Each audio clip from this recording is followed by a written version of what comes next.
Ngasi December gitang kungganipan ing desingani kungamangagi aruiba amadi yaihan ba brahmagi wahang pau kung gitaurum gisu aruiba nungmai jingna sahisi pam daba thogan ning daba awana makal punamak lakadori ba sahidadi thogan bidana naba English singani kungamanga na satpi kibada English singani kunga taruki awana makal punamak pusuyaw na pubikiduna nungay raba ing taplaba English singanu kunga taruki manggul asarbat pinabiram na naba English singani kunga mangagi mapamda nolok na kurum jabagaloy na na Jaihan ba production gi wahang pau kung gitawram na punamak pu ahan basta taram na oksari kurum jari Ahanba magtada mayam pumnamak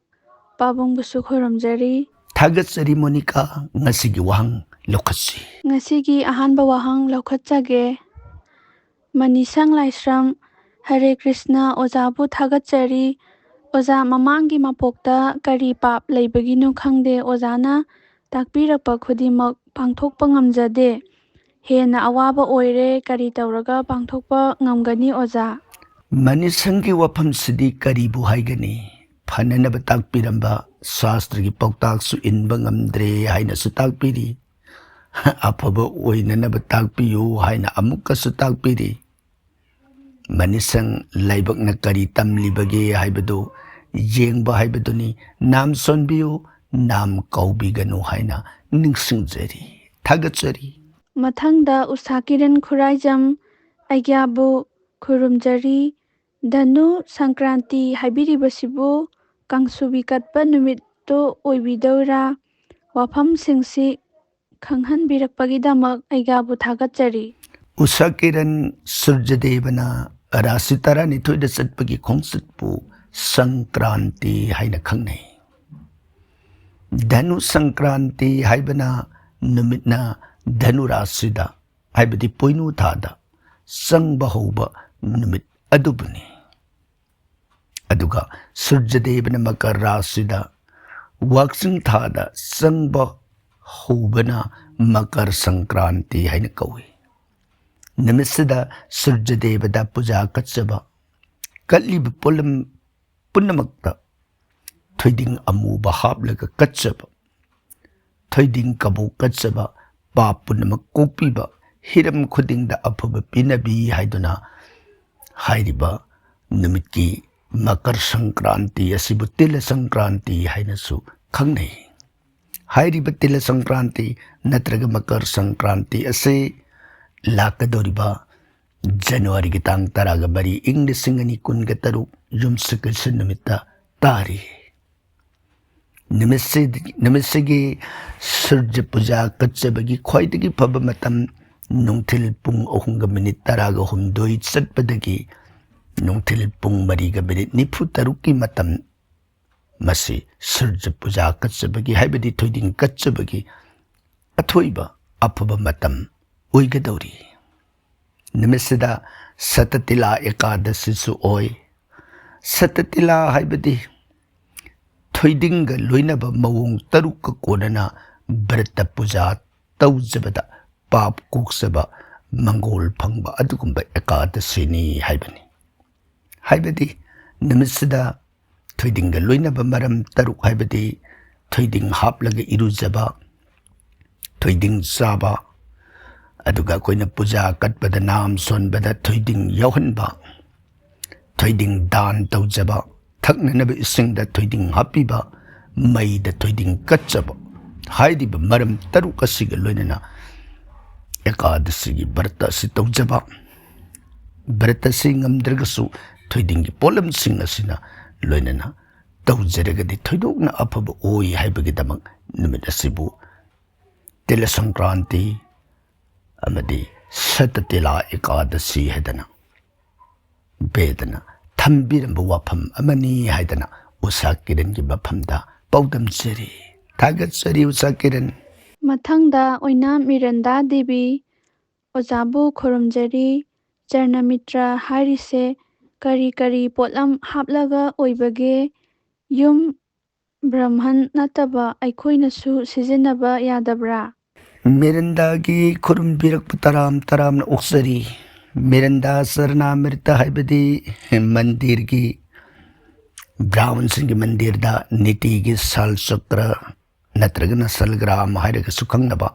ꯃꯗꯨꯕꯨ ꯆꯥꯏꯊꯕ ꯏꯔꯨꯖꯕꯒꯤ ꯏꯁꯤꯡ ꯑꯗꯨꯕꯨꯅꯤ ꯁꯔꯅꯥꯃ꯭ꯔꯤꯇ ꯍꯥꯏꯔꯤꯕꯁꯤ ꯃꯤꯔꯟꯗꯥꯅ ꯄꯥꯝꯕꯤꯔꯒꯗꯤ ꯃꯟꯗꯤꯔꯗ ꯆꯠꯂꯒ ꯚꯒꯋꯥꯟꯒꯤ ꯑꯁꯅꯥꯟ ꯆꯥꯏꯊꯕꯒꯤ ꯏꯁꯤꯡ ꯑꯗꯨ ꯑꯗꯨꯃꯛ ꯂꯧꯕꯤꯔꯨꯕ ꯌꯥꯏ ꯑꯗꯨꯒ ꯀꯔꯤꯒꯨꯝꯕꯗ ꯃꯤꯔꯟꯗꯥꯅ ꯅꯤꯇꯤ ꯈꯨꯗꯤꯡꯒꯤ ꯌꯨꯝꯗ ꯏꯁꯥꯒꯤ ꯁꯜꯒ꯭ꯔꯥꯝ ꯆꯥꯏꯊꯗꯅ ꯃꯗꯨꯕꯨ ꯅꯤꯇꯤ ꯁꯦꯕꯥ ꯑꯣꯏꯅ ꯂꯦꯞꯇꯅ ꯅꯤꯇꯤ ꯁꯦꯕꯥ ꯇꯧꯔꯛꯄ ꯇꯥꯔꯒꯗꯤ ꯁꯣꯔꯁꯣꯄꯆꯥꯔ ꯄꯨꯖꯥ ꯅꯠꯇ꯭ꯔꯒꯅ ꯄꯟꯆꯣꯄꯆꯥꯔ ꯄꯨꯖꯥ ꯍꯥꯏꯗꯅ ꯃꯁꯤ ꯅꯤꯇꯤꯒꯤ ꯇꯧꯗꯕ ꯌꯥꯗꯦ ꯍꯥꯏꯔꯤꯕ ꯅꯤꯌꯣꯝ ꯑꯗꯨꯗ ꯇꯧꯖꯕ ꯉꯝꯃꯒꯗꯤ ꯌꯨꯝꯗ ꯑꯗꯨꯝ ꯇꯧꯖꯕꯁꯨ ꯌꯥꯏ ꯍꯥꯏꯕ ꯋꯥꯐꯝ ꯑꯁꯤꯃꯇꯪ ꯃꯤꯔꯟꯗꯥꯒꯤ ꯃꯐꯝꯗ ꯄꯥꯎꯗꯝꯖꯔꯤ ꯊꯥꯒꯠꯆꯔꯤ ꯃꯊꯪꯗ ꯀꯪꯉꯕꯝ ꯃꯤꯇꯨ ꯍꯔꯦ ꯀ꯭ꯔꯤꯁꯅ ꯑꯩꯒ꯭ꯌꯥꯕꯨ ꯈꯣꯏꯔꯝꯖꯔꯤ ꯖꯤꯟꯁ ꯕꯨꯠ ꯕ꯭ꯔꯦꯗ ꯆꯪꯗꯅꯕ ꯀꯔꯤ ꯇꯧꯒꯕ ꯌꯥꯏ ꯇꯥꯛꯄꯤꯔꯛꯎ ꯃꯤꯇꯨꯒꯤ ꯋꯥꯐꯝꯁꯤꯗꯤ ꯈ꯭ꯋꯥꯏꯗꯒꯤ ꯂꯥꯏꯕ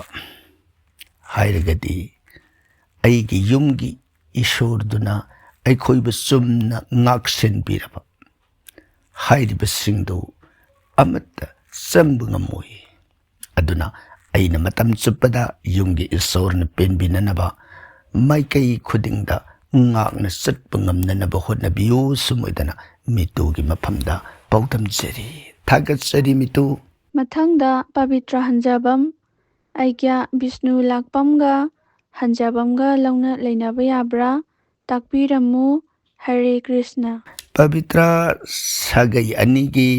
ꯒꯣꯇ꯭ꯔ ꯈꯪꯂꯒ ꯂꯦꯞꯀꯗꯕ ꯋꯥꯐꯝ ꯑꯣꯏꯕꯅ ꯒꯣꯇ꯭ꯔ ꯈꯪꯗꯕꯅ ꯍꯥꯏꯖꯕ ꯉꯝꯖꯔꯣꯏꯗꯧꯔꯦ ꯍꯥꯏꯕ ꯋꯥꯐꯝ ꯁꯨꯃꯥꯏꯅ ꯊꯝꯖꯒꯦ ꯍꯥꯏꯕꯗꯤ ꯑꯩꯈꯣꯏꯅ ꯈꯨꯗꯝ ꯑꯣꯏꯅ ꯕ꯭ꯔꯥꯍ꯭ꯃꯟꯒꯤ ꯌꯨꯝꯅꯥꯛꯁꯤꯡꯗ ꯄꯤꯔꯤꯕꯁꯤ ꯍꯖꯥꯔꯤꯃꯌꯨꯝ ꯒꯨꯔꯨꯃꯌꯨꯝ ꯕ꯭ꯔꯍ꯭ꯃꯆꯥꯔꯤꯃꯌꯨꯝ ꯍꯥꯏꯔꯤꯕ ꯌꯨꯝꯅꯥꯛꯁꯤꯡ ꯑꯁꯤ ꯁꯥꯟꯗꯤꯂ ꯒꯣꯇ꯭ꯔꯒꯤ ꯃꯅꯨꯡꯗ ꯂꯩ ꯑꯗꯨꯒ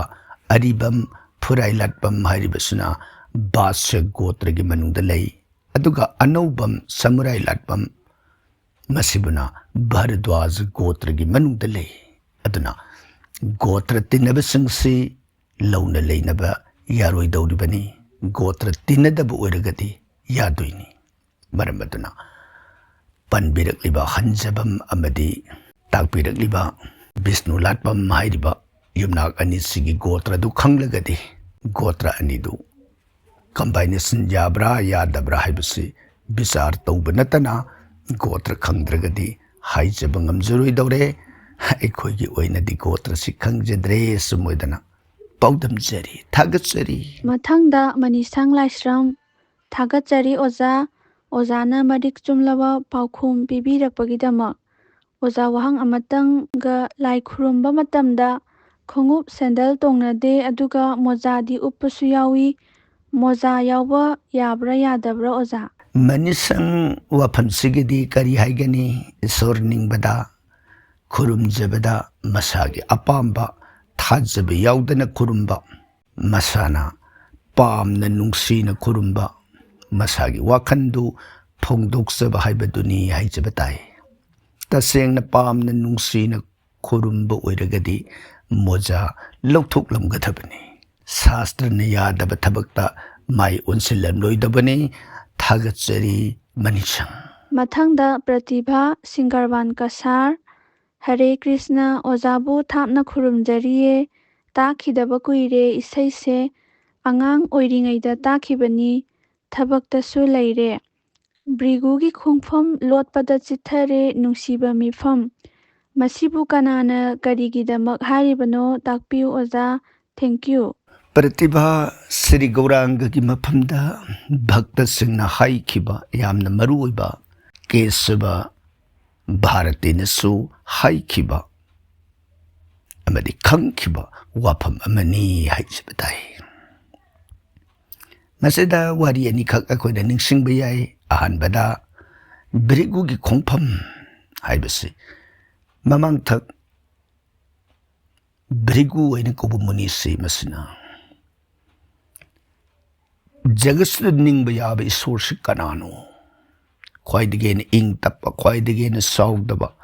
ngakpi heiba khangba kanba aduguma mahak ado madu isor oibada matik sai aduna ai ningjiba yaba isor si kanano sangyeng tauge dana Bhrigu Muni koina sale ahanbada Bhrigu mapu popiriba mapapung Brahmagi maphamduda ayakba wahina saiba hey koklong ba Brahma mapaduna makuk bari panbaduda Brahma duna hai kaino ngangi wadi napadabu adugumba thawai ustabu ngangangba sarai saire adudagi Bhrigu si aiba popa ipa Brahma sa ningba yaba lai oide thamoida napal amadi asauba asenade yararoi baka taramdre lae Bhrigu si kadaida Shiva Mahadeva gi nak Giri Kailas ta phammi ba Mahadeva gi mangadru sablipaga hai utaiba ganja thakbau sai Mahadev si kananu mitpang yang pada Bhrigu Brahma hi masawar hai kaino nang na ai nakse laga thawi usitu ngang dia salo yining de sakdo sin Mahadev si ningba yaba lai nate adudi ningba yaba lai si kananu masi lai punamaki nak se lag mana ayak ba wahi phajjadabu wangang usittabu matu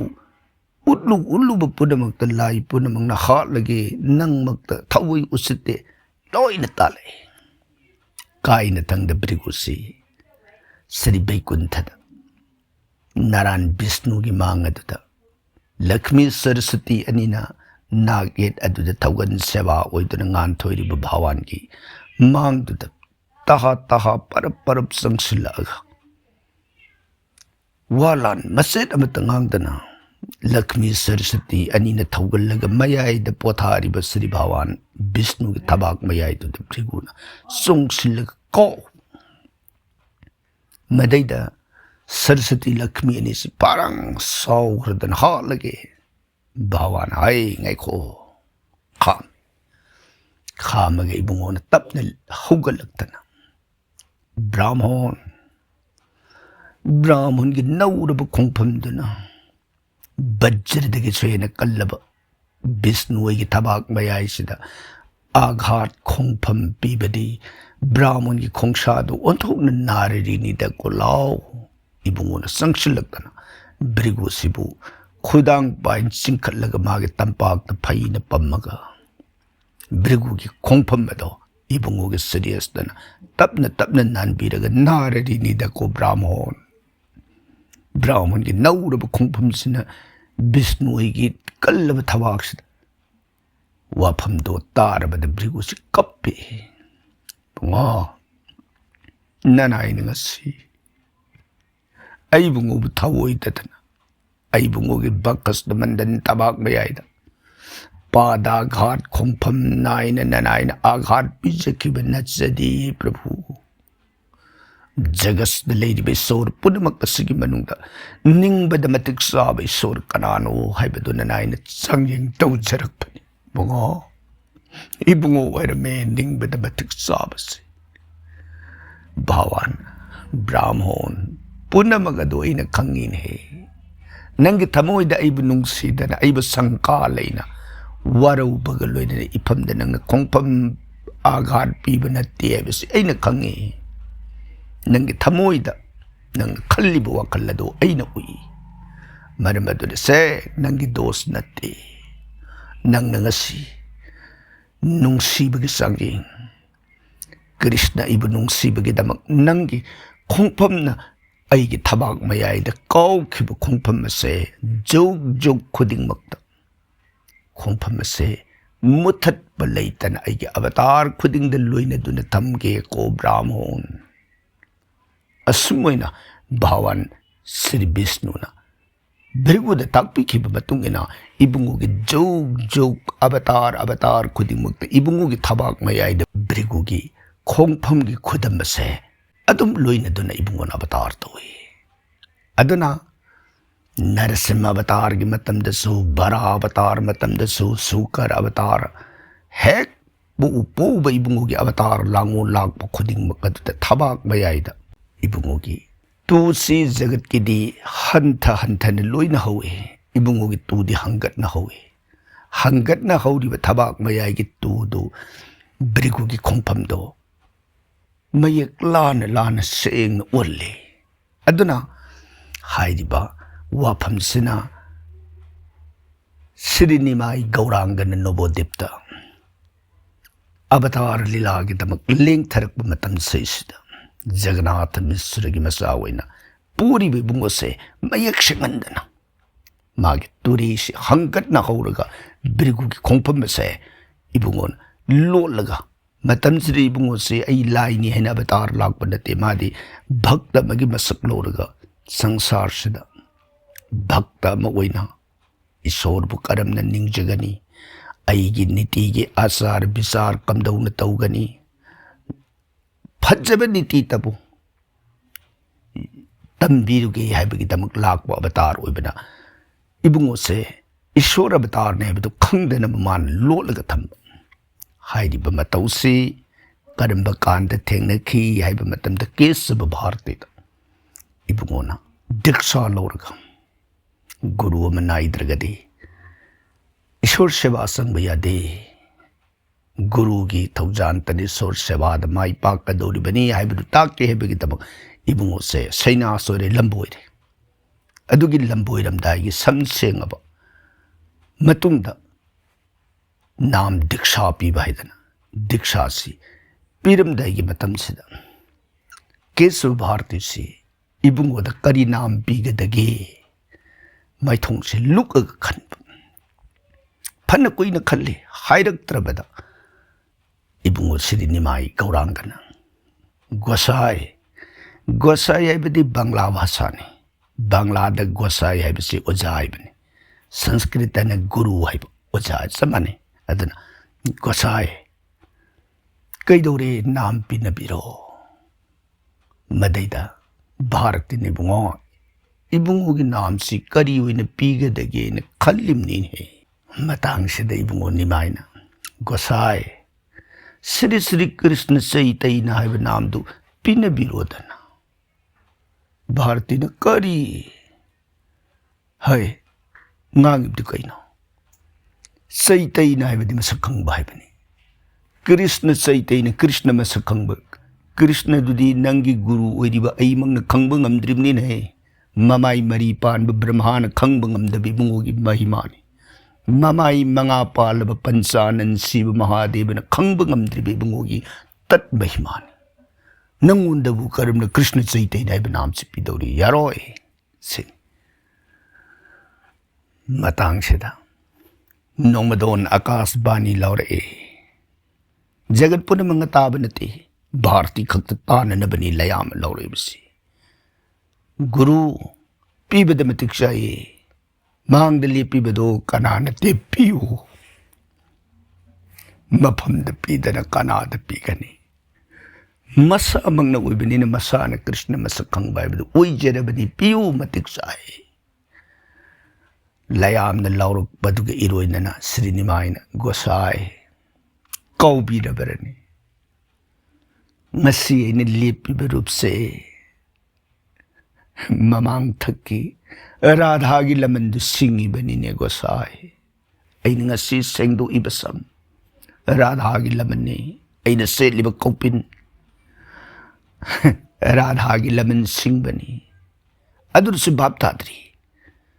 Gosai matamamagi akur khura akur dunia bisi kaubi rabarani Gosai adudasu magi mamangi mapuk tu kau raba kesu bharti si mamangi mapuk ta akuru ina pome kau kraba adubu nganga iba wa nongdon digi laura iba deba bani aduga iroi nana mang de lepaga igi phamda mamangi mapuk ki wari sulir iba kanano aidana magi saktam punamak yengkhidre thabak mayaidir samsilaga yenguba kanda mami sengdana musi hangat na hauba tugi tureida brigupad sinna se pumlang lang na taraga lerambado kesu bharti do uzaki adudagi di bharti ne mo ai lale नफमद कोते प्रणाम खुरुमजरे खुरुंगे पाक थरकपद इबुंगोना भारती खुदांग ता नत्ते नत्ते गोसाई गुरु नबु सेबु की मफमद करम कोंगनो न खुरुंगदगी ने गोसाई ngасidi egi guruni punamak namdo ifamda pinabiro guru ki kripadagi Sri Krishna ki sarnar bindado amuktadi phangjaragi gabagosai samdodana kesu bharti na uzekhiba saktamduna nimai gauranga asambanate mamang ki bapoki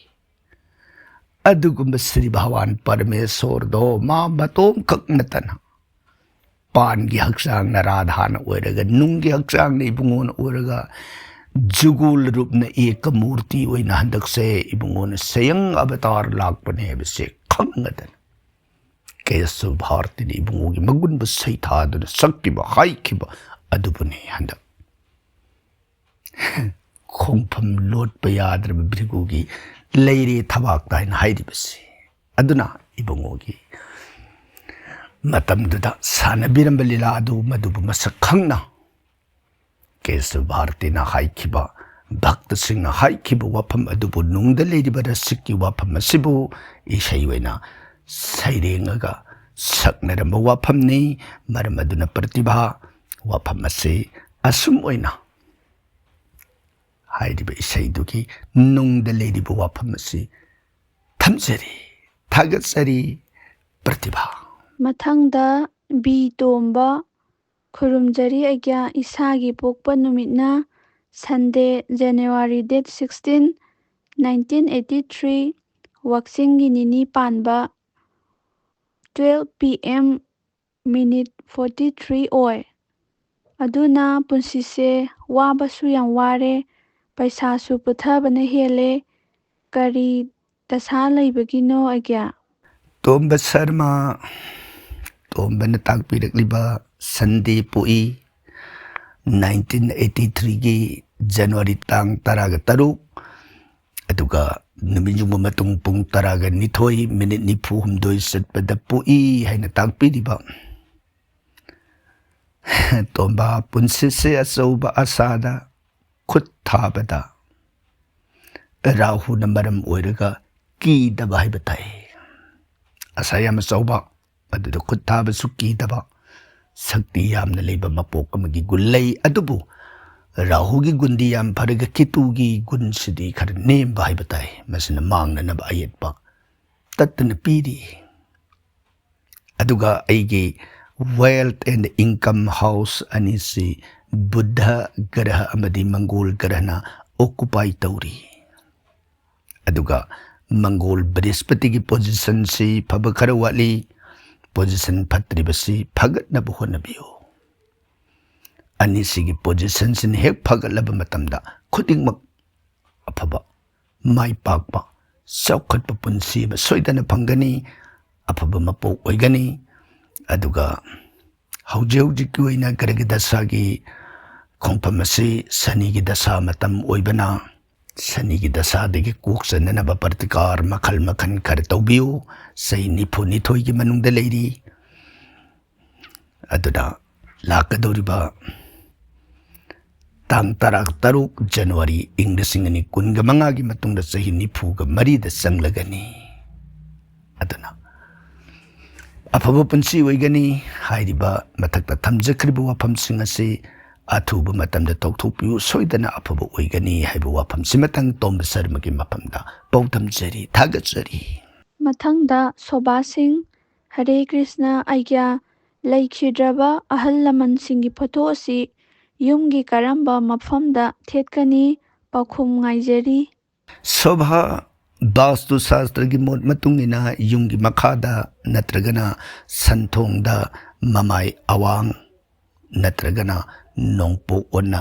थेतपिबा फै अतै मफमदी अफब ओइदे सुमोइदना थम्बिरम वाफम सिमतंग अमु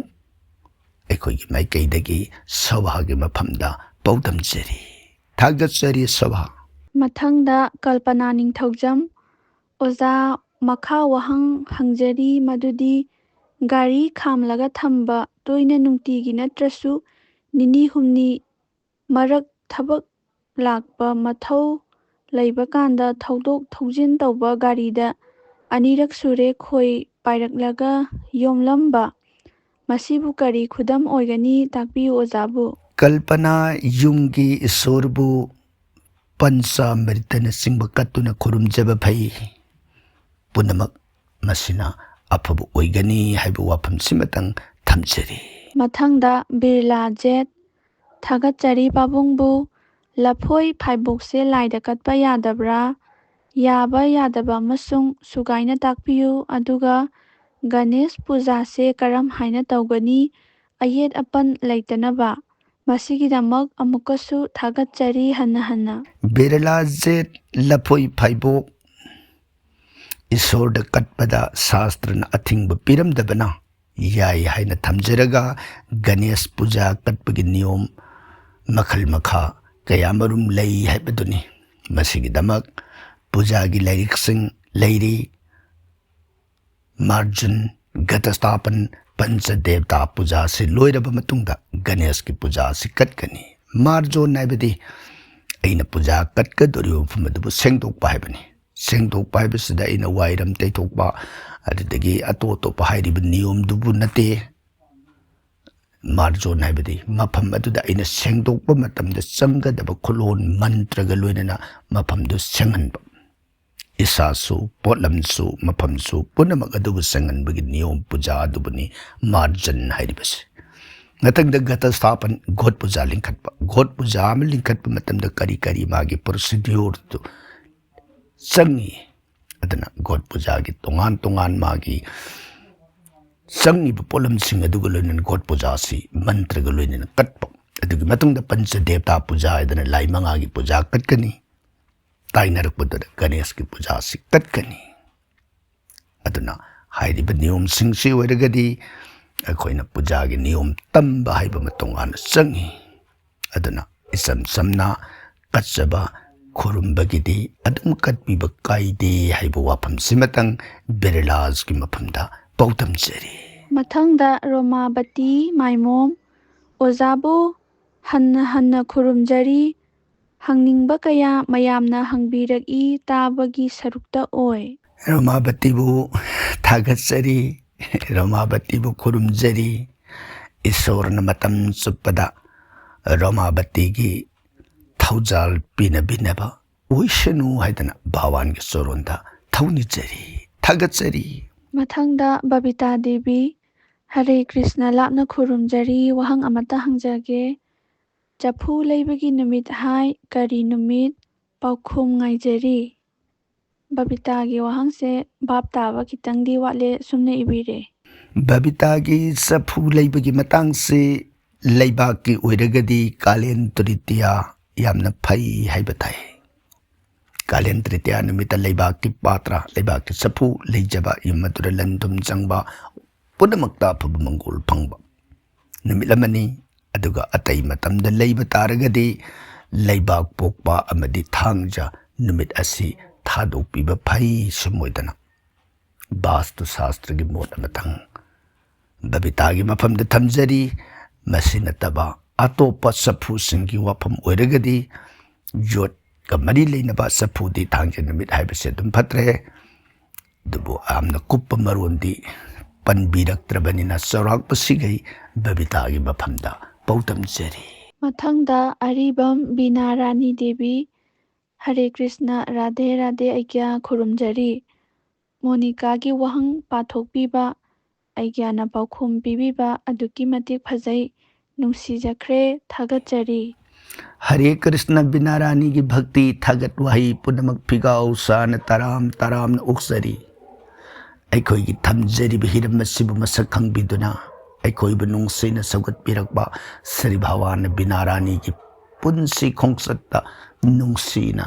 ꯃꯇꯦꯡ ꯄꯤꯅꯕꯤꯅꯅꯕ ꯁ꯭ꯔꯤ ꯆꯣꯔꯣꯟꯗ ꯊꯧꯅꯤꯖꯔꯤ꯫ ꯃꯣꯅꯤꯀꯥꯒꯤꯗꯤ ꯀꯔꯤ ꯍꯥꯏꯕꯤꯅꯤꯡꯂꯤꯕ? ꯑꯩꯒꯤ ꯃꯥꯏꯀꯩꯗꯒꯤꯁꯨ ꯏꯃꯥ ꯕꯤꯅꯥ ꯔꯥꯅꯤꯅ ꯅꯨꯡꯁꯤꯅ ꯇꯥꯕꯤꯕꯒꯤꯗꯃꯛ ꯊꯥꯒꯠꯆꯔꯤ, ꯅꯨꯡꯉꯥꯏꯕ ꯐꯣꯡꯗꯣꯛꯆꯔꯤ꯫ ꯊꯥꯒꯠꯆꯔꯤ ꯃꯣꯅꯤꯀꯥ꯫ ꯃꯊꯪꯗ ꯏꯆꯟ ꯑꯃꯨꯕꯤ: ꯑꯣꯖꯥꯕꯨ ꯂꯥꯏꯗ ꯀꯨꯟꯗꯣ ꯀꯠꯄꯁꯤꯕꯨ ꯌꯥꯕ꯭ꯔꯥ? ꯄꯥꯎꯈꯨꯝꯇꯕꯨ ꯉꯥꯏꯖꯔꯤ, ꯈꯨꯔꯨꯝꯖꯔꯤ꯫ ꯑꯩꯈꯣꯏꯒꯤ ꯄꯥꯎꯈꯨꯝ ꯇꯕꯨ ꯈꯧꯔꯥꯡꯅ ꯉꯥꯏꯕꯤꯔꯤꯕꯤ ꯑꯩꯈꯣꯏꯒꯤ ꯅꯨꯡꯁꯤꯔꯕꯤ ꯃꯔꯨꯞ ꯚꯤꯋꯔ ꯏꯆꯟ ꯑꯃꯨꯕꯤꯒꯤ ꯈꯨꯔꯨꯝꯕꯤꯔꯛꯄ ꯇꯔꯥꯝ ꯇꯔꯥꯝꯅ ꯑꯣꯛꯆꯔꯒ ꯊꯝꯕꯤꯔꯛꯂꯤꯕ ꯀꯨꯟꯗꯣ ꯍꯥꯏꯕ ꯂꯩꯁꯤ ꯃꯍꯥꯗꯦꯕ ꯈꯛ ꯅꯠꯇꯅ ꯑꯇꯩ ꯏꯁꯣꯔꯁꯤꯡꯗ ꯀꯠꯄꯒꯤ ꯑꯌꯥꯕ ꯕꯦꯗꯅ ꯊꯝꯕꯤꯔꯝꯃꯤ ꯁꯨꯝꯃꯗꯅ ꯑꯃꯨꯕꯤꯒꯤ ꯃꯐꯝꯗ ꯄꯥꯎꯗꯝꯖꯔꯤ ꯊꯥꯒꯠꯆꯔꯤ꯫ ꯃꯊꯪꯗ ꯁꯅꯥꯍꯟꯕꯤ ꯒꯨꯔꯨꯃꯌꯨꯝ ꯑꯩꯒ꯭ꯌꯥꯕꯨ ꯈꯨꯔꯨꯝꯖꯔꯤ ꯋꯥꯍꯪ ꯑꯃꯇꯪ ꯍꯪꯖꯒꯦ꯫ ꯂꯨꯍꯣꯡꯕ ꯌꯥꯕ ꯑꯐꯕ ꯊꯥ ꯈꯔꯗꯪ ꯍꯥꯏꯕꯤꯌꯨ꯫ ꯋꯥꯛꯆꯤꯡ ꯊꯥꯁꯨ ꯂꯨꯍꯣꯡꯕ ꯌꯥꯕ꯭ꯔꯥ? ꯊꯥꯒꯠꯆꯔꯤ꯫ ꯁꯅꯥꯍꯟꯕꯤꯒꯤ ꯋꯥꯍꯪꯁꯤ ꯍꯪꯕꯗ ꯂꯥꯏꯅ ꯍꯪꯂꯕꯁꯨ ꯄꯥꯎꯈꯨꯝꯗ खर लाइदब हाइजब ताई थमजरिबसिगे अर्थदि करिगिनोना हाइबदा लुहोंग कैहोंबगी अखोइना हेक नैनरकप मतमसिदा थौबुना ओइना मतमसि लिपिरकप सिने अखोइना हाइजनिंगिबसे हाइबदि थौबुदुना मतमसिदगिना सिबाउबगी मनुंगसिदा लिपियु नत्रबदी याद्रे मदुदा फगदबदु लिपियु हाइदन मकोइना टाइम बाउंड मकपीरगा मदुगी मनुंगदा यंगपदा तंगाई फदन मकोइ अपामबदुदा हाइदब यादबदगी खर फगदब मोंग अदु यंगगा हैप्पी बसु याउरी अदुगा तोपो वाफम मना लुहोंग यादब थानी हाइना लेजब थासिदा करिगुंबदा थबान नक्षत्र नुमित जो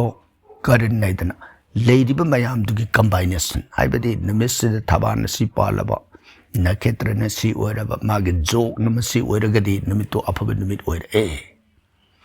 अदुगा मागे फरिब पुंफम सि मागे तौगदोरिबा लुहोंबगी कर्म सि फबदि होरेन नुमिदांगी पुंग 12 मतुंग द फब अयुक नुथिन नुमिदांगी मतम सिददि फत्तबा अदुरगदि मागे फरिबदो अदुद लुहोंबगी कर्मदो 12 मतुंगदि खुदोंग चादबने अदु अदुम फत्रे हायरने अयुक नुथिनगी मतमदा अदि नुमिदांग पुंग 8 निपान भावबगी मतम सिदा फब ओइरगदि मदु फै हेना अदुम मसाना पिजरमबदुदा येंगगसु अदुम पीबा असुमोदना नुमित अदुगी मतुंगिना था दुगी मतुंगिना लेबसु अदुम याउरी अदुगा अखोइना शास्त्रना तसेंगना लुहोंबगी यादब था हाइना थंबिरमिबसिदि था सिंगदि नुमित के थाजतनी हाइगदौरिबसे एबदि अखोइगी थागी थाजत नतब नुमित की थाजत की अखोइना मतक संक्रांति हेना थमजगिबा संक्रांति दो मदुदि येंगगा आसार आइब थासी आसार आइबसे अखोइगी इंगा थाबु खंगे इंगा से इंगा की नोम पानबेदगिना थासी बाउबगी मतमसिदि ओइरोइदोइने आसार आइब थासे करी था हाइबदि कालेन की मनुंगदगी हौरकबना इंगा की कयानी पानब बाउबा आसार से लेबगी हेदना नुमित की खोंचत लेजबने थाई खोंचत नतब नुमित की खोंचत से नान मथक तो कोइना पंजकिबा अखोइना सजिबु की सेराउबा ने लाउरिबसी लमदा थागी इरोइ लुइबा नुमित की संक्रांति नुमित अदुबनी अदुमोइदना नुमित की खोली चलिबा खोंचत की मतुंगिना श्रावण अखोइगी श्रावण से इंगेन हाई असेंबे इंगेन दो ओइरोइदोरिनी नुमित की चटपगी इंगेन ओइगदोइनी मतम से लुहोंबा यादे आसार से लुहोंबा यादरे भाद्रा से थवान हाई थवान लुहोंबा यादे आसिन से लांगबन हाई लांगबन दु लुहोंबा यादे कार्तिक मेरा लुहोंबा यादे पौष पोइनु लुहोंबा यादे चैत्र लमदा लुहोंबा यादे अदुना हंदक शास्त्र थंबिरमिबदि इंगा इंगेन थवा लांगबन मेरा पोइनु लमदा हाइदिबा थासिंगसि लुहोंबा यादे अदुना थंबिरमिबा थासिंगसि मतक हाइजकिबदुनि थादुदा मकोइगी मैतै थाजत हाइना चलिबा थागी खोंचतसि नते नुमितकी खोंचतनी हाइदिबा थासिंगसि यादे हाइना थंबिरमिबसि अदुना अखोइना मसिगी अकुप्पा ꯕꯣꯔ ꯀꯩꯅꯥ ꯑꯅꯤꯗꯨꯒꯤ ꯃꯄꯣꯛ ꯊꯥ ꯑꯣꯏꯗꯕ ꯑꯗꯨꯗꯒꯤ ꯃꯈꯣꯏꯒꯤ ꯃꯄꯣꯛ ꯊꯕꯥꯟ ꯃꯄꯣꯛ ꯅꯈꯦꯇ꯭ꯔ ꯍꯥꯏꯕꯅꯆꯤꯡꯕ ꯃꯌꯥꯝꯁꯤ ꯌꯦꯡꯕꯒ ꯃꯗꯨꯒꯤ ꯆꯞ ꯆꯥꯕ ꯍꯣꯠꯄ ꯑꯃꯈꯛ ꯆꯪꯉꯤ ꯍꯥꯏꯖꯕ ꯇꯥꯏ꯫ ꯊꯥꯒꯠꯆꯔꯤ ꯁꯅꯥꯍꯟꯕꯤ, ꯉꯁꯤꯒꯤꯗꯤ ꯋꯥꯍꯪ ꯄꯨꯈꯠꯄꯤꯔꯛꯈꯤꯕ ꯑꯃꯗꯤ ꯇꯥꯕꯤꯔꯤꯕ ꯅꯨꯡꯁꯤꯖꯔꯕ ꯃꯔꯨꯞꯁꯤꯡꯕꯨ ꯑꯃꯨꯛꯀꯁꯨ ꯍꯟꯅ ꯈꯨꯔꯨꯝꯖꯔꯤ꯫ ꯑꯔꯣꯏꯕꯗ ꯑꯩꯒꯤ ꯃꯥꯏꯀꯩꯗꯒꯤꯁꯨ ꯇꯥꯕꯤꯔꯤꯕ ꯃꯌꯥꯝ ꯄꯨꯝꯅꯃꯛꯄꯨ ꯑꯃꯨꯛꯀ ꯍꯟꯅ ꯈꯨꯔꯨꯝꯖꯔꯤ꯫